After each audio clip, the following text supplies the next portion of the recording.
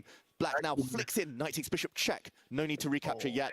You can flick in this move, and after you take back, you've damaged the white pawns. White has an isolated pawn in the center. There's a double pawn that you can look at a bit later. Bishops might come off. This position probably close to a draw, close to level, but that would favor Wei Yi. So after a bishop capture, I'm expecting the knight jump. Okay, first bishop trade, but the downside here is that knight jump might hang a pawn, Tanya. Hang a pawn or three actually, because you pick up that A, B will be hanging, B pick up, C will be hanging, and I think we're going to see a lot of trades about to happen because Black's got ideas of his own, right? You're going to pick up that bishop, destroy White's pawn formation at the center of the board, pick up your own set of pawns with D3 weak, with F3 weak.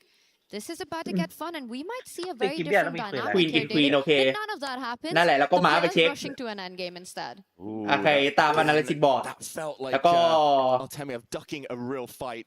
As he gets the moves off, we will be headed towards an endgame now. Just rooks on the board. They เช็คแล้วว่าต้องขยับแต่อยู่จะไปขยับช่องไหน of course, but กินปึ๊บ Artemiev could have made it a แล้วก็นั่น bit แห more ละกิน spicy ค if วี he น wanted to. ตาม analysis board And so we do get into a แล้วเขากิน very เบียร์ very ปึ๊บ safe เราก็ endgame กิน right เบียร์ได้ now. And the D3 pawn is hanging, and I have to say that you could pick it up what White is eyeing for Artemiev is rook infiltration on the 7th rank, activity along that. Better pawn structure for Black currently, but an extra pawn right there for White. Is this the moment he goes rook takes pawn to neutralize that material advantage? Yeah, surely that's the move he wants to play Wei Yi. He has a lot of time, plenty of time on the clock to calculate these two, masterfully handling that clock, as you said earlier. But yeah, the downside to moving the black rook away, taking a pawn, is that White's rook lands on the 7th rank. Probably it's controlled damage there. You can brace the impact, you can defend all your pawns, but he wants to weigh up the pros and cons. White's pawn พรุ่งนี้น่าจะเยอะกว่า can be captured. It's not running away. It probably drops off later anyway. So he's trying to find the right moment, the perfect moment to capture and restore the balance. What you'd love to do if you're way in this มัน position ยังไม่ is มี play B6, บอกเวลา play ดิ C5, พวก get เนี้ย a really nice pawn chain, and then pick up the D pawn. But that's 2 moves away, and เอ๊ะ that พอ might กัน be ดี a แล้ว move too much right now for Wei Yi.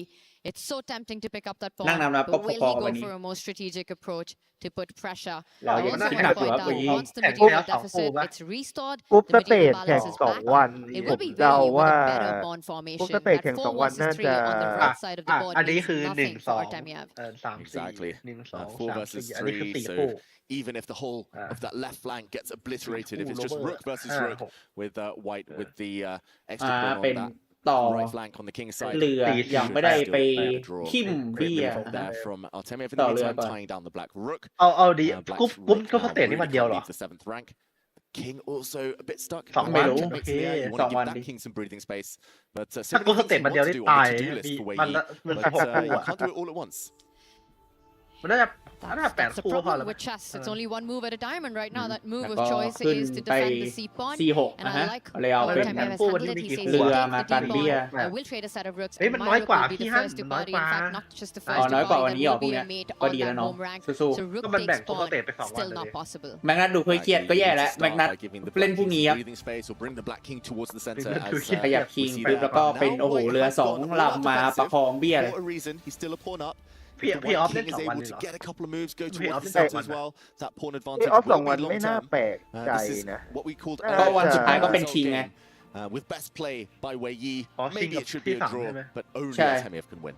And now both players within the 5-minute mark. You know, you get นั่นแห a ละครับ two result game. You're white, you're 2.50 Artemiev. That's a dream outcome. 2.50 out of this opening that we had. He 1.5 pushes that F pawn forward, clearing up some light squares for the white king to march up the board as well, มา clearing เกดอนไป more จุกๆเลย of that space เกมตึง that แล้ว you've got going on. I'm expecting him to play a slow grind, and he's going to make Wei Yi sweat for that draw. A5 Oh, that is ข for ยับคิง sure. This looks like a classical game, Tanya. World Championship Game 7. You know, 7-hour time control where they're slowly maneuvering around. Black sacrifices a pawn, but should be banking the draw long term with accurate play. But with this time control, it's hard to stay accurate forever. This could easily go 100 moves if Artemiev wanted to grind away. And we'll see if Wei Yi can force the issue. With this last pawn push, he's aiming to swing his rooks across and target White's 2 pawns กลุ่ there. ม on เบี้ย D2, D3 แบบหนักมาก That's the plan, and then White will have to get one of his rooks into defense if Wei was to follow that idea. For Artemiev, the path to improvement here would be to try to get a pair of rooks off the board. If he's given that opportunity, he's gotten his king to defend the D weakness, which does free up the piece, and I'm expecting him to fall back and defend the B2 weakness currently. And now always watch out for the move rook to E4. And he's allowed it. He's allowed it, Wei Yi. That is a mistake. White now can push a rook forward. One rook trade here could allow the White King a bit more space to start advancing. One rook trade alone often doesn't mean too much, but White's King, Tanya, a bit more centralized, can start journeying forward. And Artemiev, he's so good in endgames in general. I've played him many times myself. He's such a masterful endgame player. This is his breakfast. He eats these positions. Well, it's almost dinner time here, so it looks like it's dinner instead this time, and he's got one pair of rooks off the board. But the good news for Wei is that the D pawn still remains a weakness with the way it's been traded off. Now the White King marching closer towards that black rook to get it out of the way. Once the king comes closer towards the queen side pawn, we will see Artemiev activating the remaining rook on the board. Oh, this must be so stressful for Wei Yi. It's the worst possible scenario in a first game. 0 winning chances. Fancy feel like for a draw. Maybe he can get it still, but I'm skeptical. The Black King is still just too many moves away. Black Rook having to back up now. It does have the idea of sliding across maybe towards the center, back towards that White King if the White King continues its journey. Tricky move there, stopping the king from going up. That would have been met by a check, forcing it to retreat right where it came from. So instead, another path by Artemiev. He goes back, passively defending that B pawn right there. And maybe your idea now of attacking the D3 pawn, it comes into play. Artemiev still needs to find a way to activate the rook that's just moved forward. Yeah, still needs a couple of moves. White's king is going to step back up, and then the White rook finally is free to start roaming around the board. Still a pawn advantage for White. Still a doubled pawn, not the most meaningful one yet. But the game's still alive. Level on the clock. These two have been so smooth with their clock handling. Really practical, keeping time in the bank for later when the critical moments are still ahead. It's level on the clock and a level on the board as well, but so much easier to play as White. This one you can play just over 100 moves, over 500 moves if you need to right now if you're Vladislav Artemiev. Put pressure on the clock, and the problem is Wei Yi always needs to avoid a rook trade. Many of these king pawn endings would just be lost. So he has to be extremely careful while Artemiev can keep shuffling around. Carefree. First rook trade offer, don't take it, Wei Yi. Bully your opponent like this. ไม่แน่ใจเดี๋ยวต้องไปคุยกับปุระปุรี Even if the rooks came off without improving the white pawn คี structure, ไอ which they would น่า have จะ done เป็น there. คีกับ White แดง often wins due to the extra pawn, due to having an extra แต่ waiting คีไอ move. มันเริ่ม 13 ไงตอนพรุ่งนี้ก็น่าจะเป็นเซียสแดงกับคี แดงทิกได้น้องนนท์ขึ้นม่วงไหวไหมล่ะกับแดงหรือว่าน้องนนท์ขึ้นได้แค่แดงไม่งั้นก็เดี๋ยวเซียสขึ้น3บ้านพรุ่งนี้เหมือนเดิมค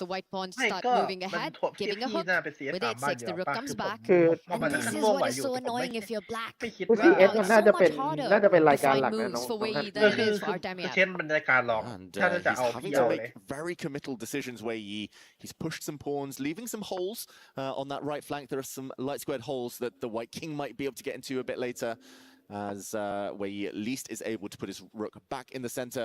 Pawn to d4, apparently a mistake. Question mark move. You can push the f pawn. You can drive the white rook away and then win that center pawn. เอา F มาไหม F5 ไหม Wow, I think he got a bit hasty, Tanya. We said ปุ๊บเด็ก 500 moves. He could have waited forever. Now, key moment. Wei Yi has to find this F5 to alleviate pressure immediately. Pawn to f5. ไล่มันออกไปอะฮะ When it steps แล้วก็อย่าเพิ่งกิน Rook takes, and now he can start checking. Here we go. And I don't think White's going to be able to defend this pawn while evading the checks. It becomes a race. It's still not over, but back to level objectively. Yeah, it feels like Artemiev calculated that he was going to win the pawn back, but this idea now of the rook just chasing back and forth and the White King not having enough squares, and we see, and this could be the moment of repetition, where he gives that one opportunity to slink his way out, and he finds it. And for Artemiev, he's desperately trying to keep the game going. He falls all the way back with the king, but the black rook can now start threatening to get active, but watch out for a check on the 7th rank. He literally doesn't care. Wei Yi right now, he's going for counter offense. Wow, big moment. If Artemiev is happy with the draw, he'll move the White King back where it came from. We move to the next game. เล่น King But T2 if he wants แล้ว to ก็เล่น initiate Position a เลย race, take a little bit of a risk. ไม่ there we ว่ะ go. ไม่ยอมเสมอ He ครับ wants to keep this game going. He smells blood. This is the highest heart rate I've seen from Wei Yi in ages. They're both around the 120 mark. But that shows Wei Yi, for a cool customer like him, he knows that he's living life on the edge here. Identical heart rates, almost identical a clock situation right there, and both players not giving anything away with their emotions. And that's what's so icy about them, regardless of what's going on the board. You can't tell. ผมว่ามันเป็น Complete จังหวะ control ที่แบบ right there, and Wei getting เผื่อเขาพ super ลาด active. ยัง Now มี down 2 แบบ pawns, but เผื่อ that พลาด rook ไว้อีกอะ activity worth a lot. เพราะมันเป็น Exactly. เกมเร็วด้วย 4 pawns versus 0 pawns on the right half of the board. Now down to 3 versus 0. But just because Black's king is so good, because the rook is so active, so well placed, he's going to be able to hold a draw. White's king cannot hide from the checks without losing those 2 important pawns on the queen side. This is going to be a draw. Surely now, Wei Yi teaches us all an endgame lesson. Active เล่น rooks, เล่น active เล่น kings. 4-5 แล้วหลังจาก Quality of pieces เรือ or quantity of H5 pawns is the name of the game Then for Wei Yi. Now, 2 very attractive แล้ว ideas. You can H6 either start pushing your pawns, just continue เล่น chasing เล่น White's กับ king away. เล่นไป Give a check, put that king จะ forward, กลับไป start ก็ได้ก็ eyelining รอ the pawns on the queen side ถ้าไม่ one กลับ more ก็ time. Which วน path will Wei Yi go for? Will we วน see อยู่แถวนั้นแห C5 ละ or check with the rook? Oh, I would love to see one of the players take risks. I would love to see Wei Yi go for it. ต้อง Or 4-5 Artemiev เพราะว่า to find some ถ้าเล่น way 4-5 to เพื่อรอ elude บี all the checks. เขาจะได้ It's not going to be easy. Wei Yi ถ้า down to ถ้า around a minute and a 4-5 half เขาเล่น now. ไอ้นี่ได้ไหม I love your pawn push idea, Yes. Tanya, but he's allowed the White King forward. โอ้แล้วเดินข He's ยับ coming back with his rook there. ไม่ Okay, แย่ can หา Artemiev play on? Does he have to retreat the king? Allow a repetition? He looks away from the camera. Oh, what's he going to do? Is he going to allow the draw here and now? This starts feeling so nervy for White to try to play for a win ถ้า in อยา this กเล่นเอาช position. นะ I mean, ก็ look คือ at ต้อ that ง B2 hanging with a check ต้องเล่น C5. The ต่อ pawn's about to roll up the board. It starts feeling แล้ว like ให้แล้ว it's ปล่อย Wei's B2 ให้ pawns เขา that ไป are far more menacing than White's 3 extra pawns ไป on the right เริ่ม side. คาร์ดิโอ right แล้วครับ side. อาร์เตฟีฟ I think this เริ่ม is the คาร์ดิโอ moment Artemiev pulls the brakes and gets back with the king. David, your predictions. Oh, especially because he's just gone lower than Wei Yi on the clock. 1.5 minutes each. It's just going to become so random if they start racing with their pawns.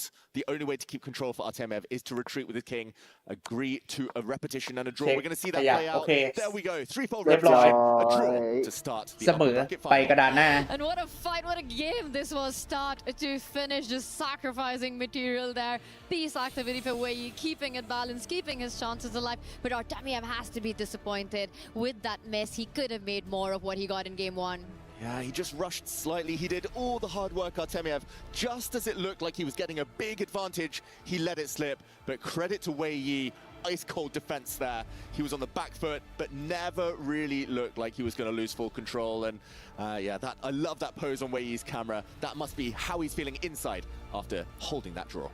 It wasn't an easy one, but if anyone can find a way, it is a Wei Yi. And now we're back to a level score, the final in the best of 2. 1 win away for both these players to join the likes of Magnus, Hikaru, Alireza, Notterbeck. And that all happens tomorrow. What a day it's been. And all they want is one more win. That's all it takes, and Wei Yi will now have the white pieces. He's มารอดู extremely ว่า strong with white, especially strong, I would say, in the opening stage. Artemiev, we know how predictable he is. จะมีอามาเกดอนไหมหรือจะมีใครชนะตรงนี้ครับเราก็ได้สล็อต As he tries to neutralize Wei Yi here. Or will we see ส่วนคนแพ้ก็ลงไปชิงสล็อตที่สายล่างนะ Everything is earned, of course, and who will earn this path to Wei Yi the group stage, to หมาขาว that main Opening. event, joining the likes of Magnus. Well, you know, we can be fickle as commentators, David Howell, in our evaluation Oh, often, wow, but the one Bishop thing we always opening. want is more chess. So I am Interesting. up for an Armageddon if that was to be. But this is a small first surprise that we have on the board already by Wei. They say knights before bishops in opening, but here he's twisting the move order. Exactly, the Bishop's opening, very appropriately named, and he's going to bring his knight out. This is something Wei Yi has been doing over the last few months. This should not come as a surprise to Artemiev if he's done his homework. Wei Yi was playing this in the candidates tournament, in other big events as a surprise weapon. Now he normalizes things by bringing his knight out. E4, E5 openings. This is the bread and butter for the players. They have been playing this type of position ever since they were youngsters. And now the big question for Black is whether he strikes out in the center while he can, or play it a bit more slowly, positionally, as he's just done. And while Wei looks like he's down to his baseline heart rate, although it does feel like it's going up already. Vladislav Artemiev starting with 120. Their faces giving nothing away on what they're feeling on the inside right now. We see the first set of minor pieces off the board, the first imbalance of a bishop pair for Wei, and it's a bishop and a knight for Artemiev. Exactly. These two, they have some of the best poker faces in chess. We've seen Bortnik with the expressive performances there, but these two, you never know, looking on the camera, whether they're winning, losing. Still early days here. White with a slightly annoying pin. Wei has pinned a black knight against a queen, and it's not Artemiev's style to break that forcibly by pushing any pawns in front of his own king. Artemiev thrives on having a super safe king with a wall of pawns protecting it. How is he going to break the pin, though? Not easy. That's the downside of giving away that dark squared bishop right now with overextending its development. And if you have to do that, you have to plan g5 at some moment. And that is far too committal. For Vladislav Artemiev, it looks just slightly uneasy. I'm expecting him to get his queen out, bring the bishop out, challenge that light squared bishop next, queen e7, bishop e6, maybe throw in a knight at the edge of the board, attacking the light squared bishop via a5. Exactly. There's still time. You can still develop normally. White doesn't have any immediate threats. Where he has pressure with the pin, but not anything else concrete just for now. But Artemiev offers the bishop trade. First of all, whose terms are those bishops going to be traded on? Hard to dodge long term. As you say, Tanya, probably White's bishop pair is gone. The light squared bishop will be traded. But, does he take and double black's pawns in the center, or does he step back? That's the one thing that I would be less likely to do, is to go bishop takes bishop here. You not only open up the F line for Artemiev, but you're also making it very clear that Artemiev can simply step away from the pin on the very next move and solve all problems. So instead he does fall back, says if you trade, I capture towards the center, opening up a file for my rook. Yeah, really nice strategy. White has one isolated pawn. That poor A pawn on the edge of the board, that will no longer be friendless or isolated if there's a bishop trade. Comes towards the center. Small things like that, Tanya, where you trade on the opponent's terms or you force them to help you improve your structure. Small things decide big games. And this is the big stage right now. The Esports World Cup. What a moment it is for these two players. Qualifying from the last chance qualifiers, making it in the winners bracket all the way through, and it all comes down to this match right now. I will say one thing, you watch them play, you know, it always feels like a cagey, cautious start at the beginning. It's a development game, it's a slow game, and then suddenly completely explodes. That's what we saw in game one. I won't be surprised if that's the narrative that happens in this one as well. Exactly, that tends to be especially Artemiev style. In the meantime, he's gone back. That's not something his knight going to the starting square. His knight is going to step to the queen, support its fellow knight. It's a long-winded process, but it's very, very solid if he can achieve it, Artemiev. That is a very safety-first approach. The one thing that you have to watch out in this path that you have to unpin yourself is that it gives White the time to strike in the center. You have ideas of pushing d4, maybe trapping the black bishop with a move like d5, taking away more squares. You know, imagine if that was to happen, you get the d pawn, you get the h-pawn one step forward, the d-pawn, another square, and black's already looking at a trapped bishop right there. So will Artemiev have enough time to find a way to untangle his pieces? That tends to be the rule in chess. You go back, I go forward. So I wouldn't be shocked if he does take the opportunity now to strike in the center, push forward with his central pawn. D4, the most natural move on the board. He might just be looking ahead, whether to kind of prepare first, slide the white rook to1. He doesn't need to rush, but there we go. Your move on the board, Tanya. And I think a great call, adding the pressure. You know, I was almost about to say, did I just walk into a blunder, David Howell? Because there is this move, the g-pawn moving 2 steps forward, unpinning the knight, and there is a hanging pawn at the center of the board. But turns out all of that was calculated, and Artemiev isn't going for any of those lines. Yeah, it's just not his style, Tanya. Just to show that a moment ago, Black could have tried to win a pawn by pushing it forward with his g-pawn. If White goes back with the bishop, whoops, you can capture a pawn for free for Black, and looking like a healthy position, but I think Wei would not have hesitated. We've seen him sacrifice multiple pieces today on the king side, and this is a almost unbreakable pin. Not just that, but White's f-pawn is coming forward, and just to show the idea, now White breaks forward, a rook might be coming towards the black king, everything's coming towards the black king. This would have been a decisive advantage. So he instead defends his knight, and no trap yet because pawn to d5 is met by the black bishop moving, but definitely in the near future. And one more move, as you say, let's say, make a few moves here. d5 would trap the bishop. Black has to react to this in the near future. I think he might just set it up right now. We see a rook slide over by black as well in the position right now. Instead a different approach by Wei Yi. He improves the position of his queen. He's getting his other rook into the game. And I think that has been so instructive to watch from both these players. Just playing with all pieces. Bring all the toys to the nursery. Exactly. Invite everyone to the party here at the Esports World Cup. Invite everyone to Paris. Why not? Bring your friends.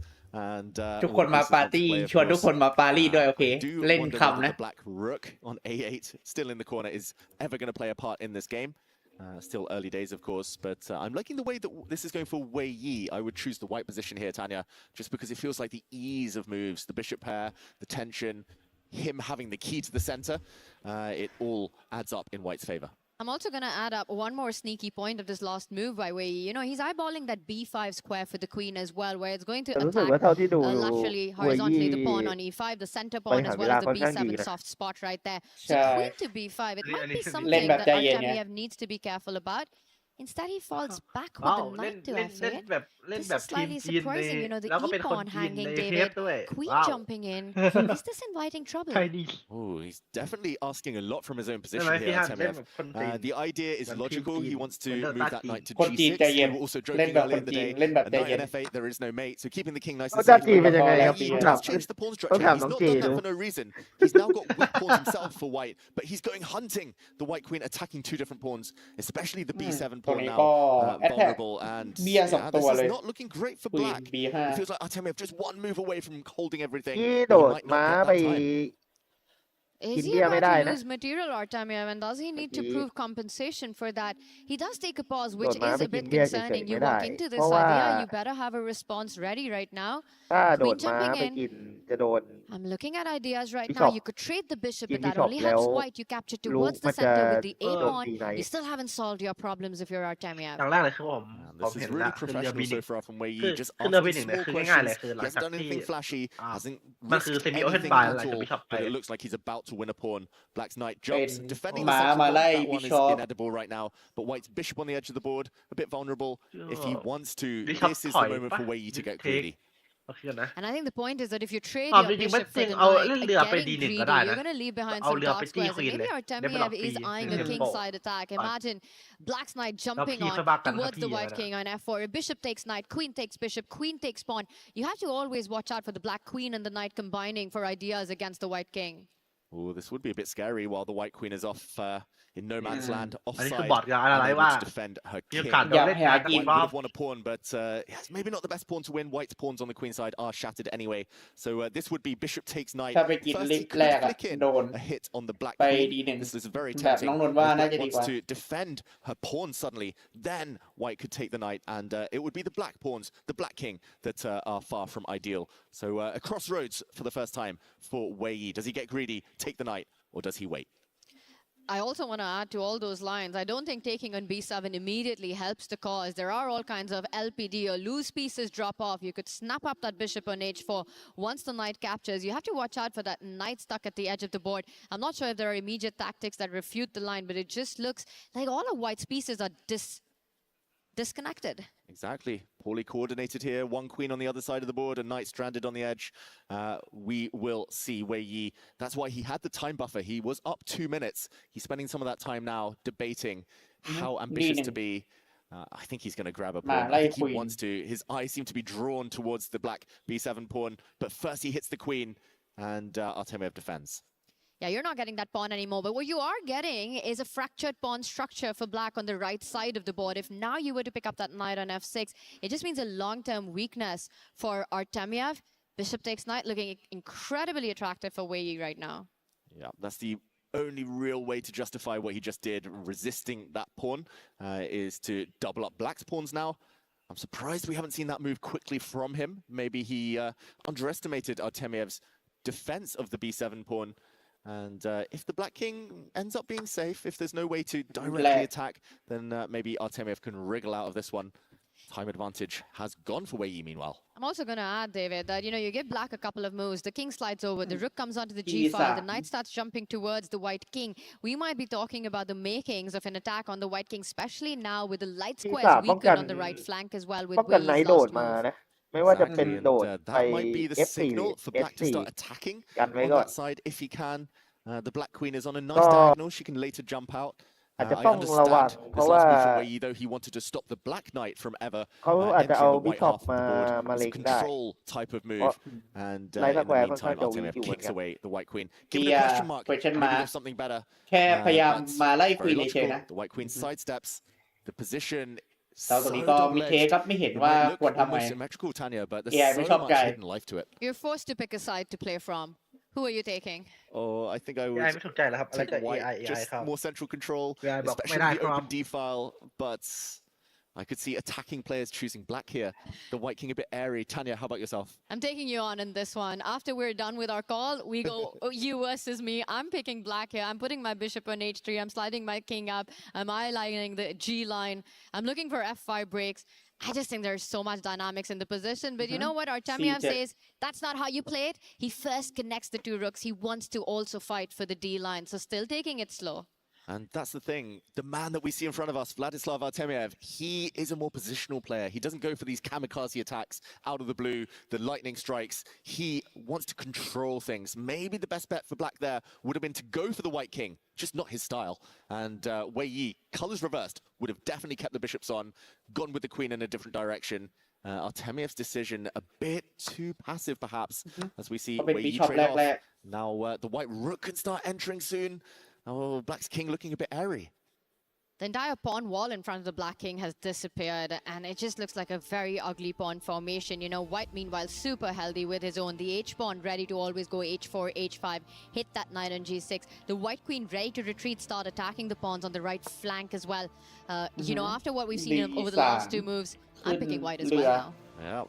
มาแบตเตอรี่รู้ Did I say something about commentators being fickle? Oh yeah, we can say what we want here, Tanya. It's their pieces, not ours, luckily. But it does look like Wei Yi is showing us the way forward as he tries to double up his rooks. And very important not to trade queens. White's pawn structure on that left flank is จะ fractured. ชนะครับไม่ได้อยากจะเสมอไปอาร์มาเกดอน About ไม่ the แลก here and ควีน now, about the short term. Therefore, queens are needed. And we've seen him earlier today play this maneuver. Queen A3, back to C1, reroute to the other side of the board. And what a game that was against ไม่ได้ Andre เพราะว่า by Wei ถ้า Yi just เรา a เทค couple of ไป hours ใช่ไหม ago. And it all เราเทค worked ไป to เบี้ยเขา perfection จะ with เปิ a ด beautiful แล้ว sacrifice on เบี้ย that h6 square. I A2 also want to สีขาว highlight เนี่ยจะกลาย that เป็น for จุดอ่อน Artemiev, that knight, the lone เรา remaining จะต้อง knight, you know, the เราก็จะต้อง two ยก square theory, ลู white ก spawn on สักตัวหนึ่ง G3, มา just taking มา away กัน all jumping squares. มัน You ซึ่ง also need เรื to อ find มา the ก็จะ time ลำบาก to find better squares for that piece. Yeah, and this tension now between the rooks, really awkward. Black would love to get all the rooks off the board, but a capture now, if Black plays rook takes rook, would be met by a pawn recapture. And Wei Yi, we talked about how he's kind of countered in the center earlier with pawn breaks. He's got another central pawn. Like magic, the white pawns are healed. Speaking of healing knights, I'm expecting the white knight to find greener pastures as well. Reroute, hit that queen on the left flank. You can go knight d2, knight c4 right now. You can push the h-pawn if you're Wei Yi. So many healthy ideas in this position. But if you're feeling extra aggressive, maybe start breaking out in the center. กำลังครับ D4 ตรงนี้ So tempting. จิ้มเลย And that's the thing now. Wei Yi has to decide. He's up almost a minute. Does he ว่า play แล้ว it ควีน slow, ไป drag on C1 the แล้วก็ game, โยกไปเล่นขวาเลย or does he แล้ว counter เราได้ now, ได้ตร go งกลาง for it, ปี and hope that this time advantage ถ้าจะเดือ combined น with this piece แล้ว activity เราเล่น is D5 enough. Wei Yi has this impeccable quality of striking at the right moment. He just always waits for that moment when his opponent's overextended the initiative, has pushed too hard, has created too many weaknesses. So David, I think he just lures him a little bit more before he strikes. I think he waits with D4. Yeah, I think he was tempted. He was definitely tempted. But your first instinct, Tanya, was also Wei Yi's final decision as the White Knight seeks a better circuit here. Going towards the Black Queen. It might have some other destinations up its sleeve a bit later on. ฝั่งขวาให้ Yeah, it's เบี้ย just สาม the ตั pawn ว structure, the คุม Black คิง King พอได้ long-term weaker. While queens remain on the board, king safety is a huge factor. And I'm going to also point out that the Black Queen needs to stay โยกไหน connected to มาเล่น that ฝั่ง A คุณ pawn ไซ on the board. And right now, it's Artemiev looking for counter offense. He lines up the Bander rook, but เหรอ that gets a double question mark. Can White just start ใช่ chasing the เรือ queen มา away? แล้วก็มาเดิน Pick ใส่ up material? แล้วค Do วี you นต้อง just ข go ยับ queen ขึ้น takes มา pawn? Is this the moment? That's a pawn. It's a hanging pawn. It does Đó look là nó like the khi White chinh Queen is bia đi. offside, but